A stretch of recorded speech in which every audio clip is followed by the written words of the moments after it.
जय हिंद दोस्तों। Recently news broadcasting authority of India ने यहाँ पर एक टफ स्टैंड लेते हुए तीन ऐसे न्यूज चैनल जो कि टाइम्स नाउ, नव भारत, न्यूज 18 इंडिया और आज तक के तीन एंकर्स के ऊपर में फाइन इम्पोज किया है। बेसिकली जो चार्जेस है इनके ऊपर में ये है हेट स्पीच की। क्या है हेट स्पीच, क्या है इनकी प्रॉपर डेफिनेशंस और न्यूज चैनल के ऊपर ही खासकर ऐसे जो एलिगेशंस हैं वो क्यों लगते हैं बार बार। इवन इसके बियॉन्ड देखिए तो पॉलिटिशियंस भी पीछे नहीं है इसको लेकर। तो इसके रिगार्डिंग जो आर्टिकल्स है आप यहाँ देख सकते हैं। 3 TV news channel fined order to take down content that spread hate. क्या हेट वाली जो चीजें बोली गई इस वीडियो में बात करेंगे, लेकिन जो आर्टिकल्स है हर एक मीडिया आउटलेट्स कहीं ना कहीं इस तरह के जो आर्टिकल्स है वो पब्लिश कर रही है। और जिस बॉडी ने means NBDSA means news broadcasting digital standard authority ने जो एक्शन लिया है और इवन की इन्होंने फाइन भी इम्पोज किया है, तो आपको बताना चाहते हैं कि NBDCA जो एक बॉडी है वो एक इंडिपेंडेंट बॉडी है जो हम आगे इस वीडियो में बात करने वाले हैं। लेकिन ना जब हम रिसर्च कर रहे थे तो हमें मालूम चला कि इसको लेकर ना फिलहाल भी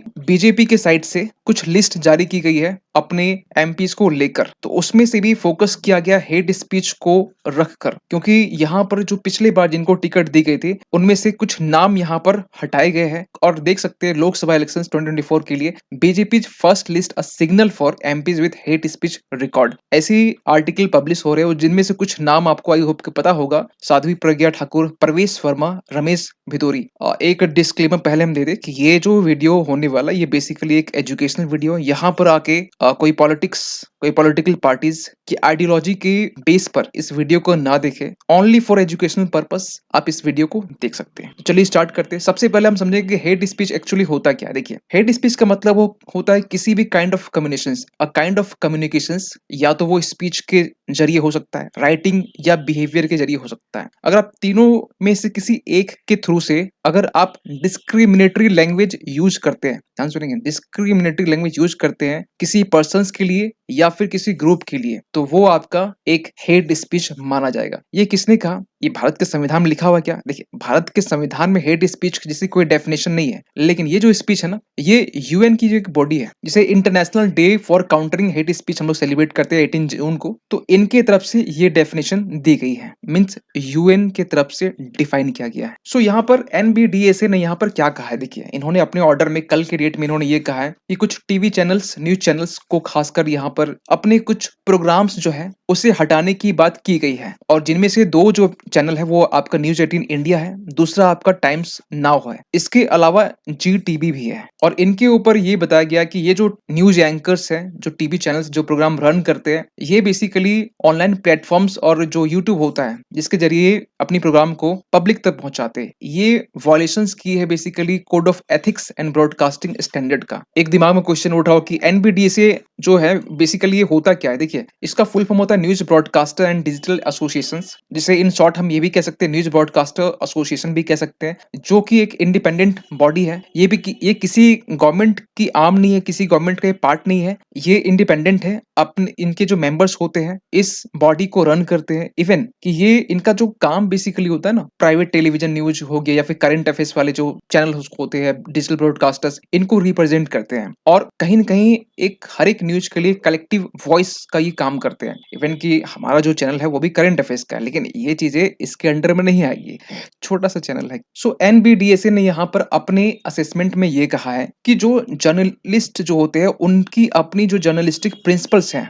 वो कहीं ना कहीं खोती जा रही है। और आज के टाइम में जो टीवी चैनल्स के जो एंकर्स हैं, किसी का नाम लिया नहीं जा रहा है, ठीक है, जब हम किसी का नाम ले रहे तो किसी मतलब चीजें हम समझा रहे तो यहाँ पे एनबीडीसी ने यहाँ पर ये कहा है कि जो न्यूज चैनल्स के एंकर हैं वो बेसिकली जो कंट्रोवर्शियल इश्यूज होते हैं इसको प्रेजेंट करने में फेल साबित हुए हैं। इवन कि वो इम्पार्शियल तरीके से, क्या ऑब्जेक्टिविटी है, सेंसिटिविटी, वो इन मैटर को कहीं ना कहीं नजरअंदाज करते हुए चीजों को प्रेजेंट करते हैं। ये चीजें कही गई एनबीडीसीए के तरफ से। और रिसेंटली एक आपको पता होना चाहिए, उत्तराखंड में यूनिफॉर्म सिविल कोड जब इम्प्लीमेंट हो चुका है तो उसमें एक वर्ड था लव जिहाद को लेकर, क्योंकि इसमें एनबीडीसीए ना एक्चुअली यहाँ पर लव जिहाद के बारे में जिक्र किया गया है कि लव जिहाद का जो टॉपिक है उसको इस तरीके से प्रेज़ेंट किया जा रहा है। इवन कि कुछ वर्ड ऐसे भी है जहाँ टुकड़े-टुकड़े गैंग, पाकिस्तानी पर्सन्स, इवन कि खालिस्तानी पंजाब ऐसे-ऐसे वर्ड यूज़ किए जा रहे हैं। ऐसी भी बातें बोली गई एनबीडीसी की तरफ से। तो यहाँ पर लव जिहाद को लेकर ही बोला गया कि इस वर्ड को इतना तोड़ा गया है।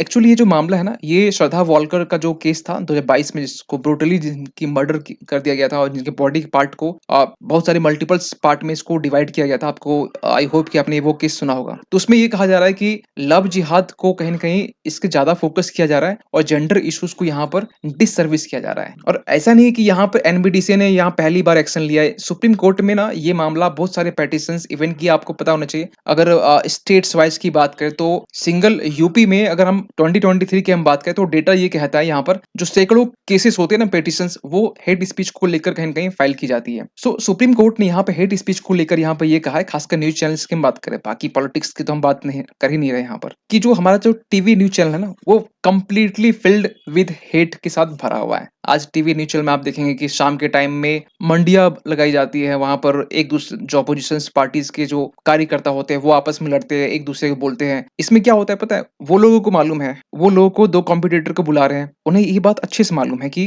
पब्लिक 2 छोर में बटी हुई है। एक छोर ये चाहती है कि हमें बस ये पॉइंट सुनना है। दूसरा ये चाहती है कि मेरा जो कार्यकर्ता है ना, जो रिप्रेजेंट कर जिस पार्टी को, वो अपनी बात करे और उसे वो सुनने में मज़ा आता है। वो उसको कुछ 2 बात सुनाए, ये इसको 3 बात कुछ सुनाए और पब्लिक को मज़ा आता है। और इसी मज़ाक का फ़ायदा उठाते हैं ये न्यूज़ चैनल वाले। रियलिटी यही है, लेकिन कड़वा सच है, बोलना पड़ता है। सो क्योंकि सुप्रीम कोर्ट ने भी यहाँ माना, आप यहाँ पर देख सकते हैं, Supreme Court while hearing matter on the prevalence of hate of in Indian media in 2022 की ये बात है, जब सुप्रीम कोर्ट ने ये कहा था कि जो मेन रीजन है ना, वो है ऑडियंस। सबसे बड़ा मेन रीजन ऑडियंस। ये हम नहीं कह रहे, ये सुप्रीम कोर्ट कह रही है। क्योंकि एक जज यहाँ पर ये भी कहते हैं कि हेट ड्राइव्स टीआरपी और टीआरपी जो ड्राइव्स करती है प्रॉफिट, और इसी सारा जो मामला है ना, वो प्रॉफिट का है। एक बंदा दूसरे को गाली देगा, दूसरा तीसरे को, और पब्लिक इसका मजा लेती है। सो इसका एक ही मतलब इसका रास्ता है, सॉल्यूशंस है, अवेयरनेस। सबसे बड़ा और सिंगल सॉल्यूशन है अवेयरनेस। अगर आप अवेयर नहीं है तो एक ही पार्टी की गुणगान करेंगे, एक दूसरी पार्टी की बुराई करेंगे, दूसरी पार्टी की ओनली आपको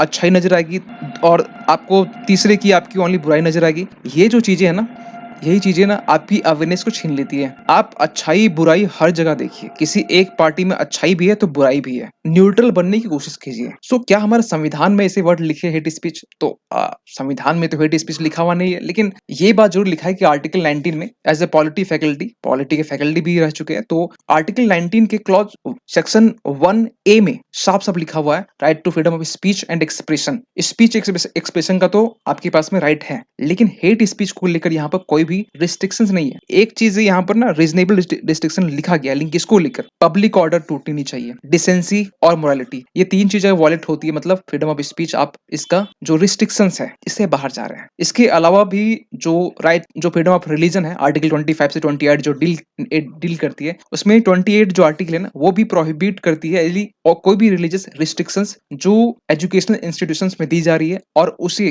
स्टेट फंडेड है और स्टेट या उसे मेंटेन कर रहा है उस कंडीशन में। लेकिन हाँ, हमारे देश में आईपीसी, सीआरपीसी में, इंडियन पिनल कोड और कोड ऑफ क्रिमिनल प्रोसीजर, इसमें कुछ सेक्शन ऐसे हैं जो यहाँ पर हेट स्पीच को लेकर पनिशमेंट के जो प्रावधान है वो किए गए हैं, जिसमें से सेक्शन 25 सीआरपीसी के हैं, जिसमें हेट स्पीच देने पर आपके लिए पनिश के प्रावधान यहाँ पर है। इवन की अगर हम बात करें इंडियन पिनल कोड में, यहाँ पर बहुत सारे सेक्शन है, 124 सेक्शन है, 153A है, 153B है, 292 है, 293 है और सेक्शन 295A है। 295A जो है ना, ये बेसिकली जो है ना, ये सबसे बड़ा सेक्शन है हेट स्पीच के लिए कह सकते हैं। लेकिन एक सवाल निकलता है कि हमारे देश में जो सरकार है, अब तक हेट स्पीच को लेकर कोई भी कानून, कोई भी बिल अभी तक क्यों नहीं ला पाई? देखिए, लाने की कोशिश की गई थी 2022 के टाइम में, लेकिन ये जो बिल है ना, बिल ही अभी तक है, फिलहाल ये एक्ट नहीं बना है, जिसमें बेसिकली जो बिल था, the hate crimes and hate speech combat prevention and punishable bill 2022। लेकिन जो हमारा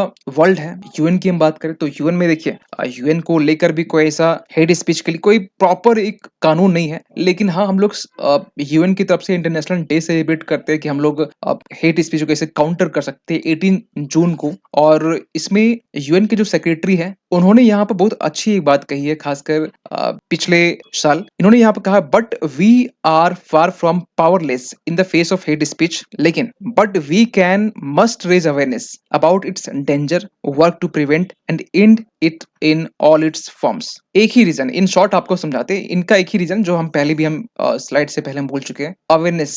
अगर आप हेट स्पीच का सामना कर रहे हैं, हेट स्पीच आपके सराउंडिंग में है, तो आपको सबसे बड़ा हथियार आपके लिए है अवेयरनेस। सो इन तमाम चीजों को लेकर आपका क्या मानना है? हेट स्पीच को लेकर इसके लिए एक प्रॉपर कानून बननी चाहिए, एक कॉम्प्रिहेंसिव लॉज लानी चाहिए सरकार को, ये भी चीजें होनी चाहिए, या फिर कुछ और इसके रास्ते हो सकते हैं, सॉल्यूशंस हो सकते हैं। अपना ओपिनियन जरूर दें। मिलते किसी अगले वीडियो में, तब तक के लिए थैंक यू सो मच।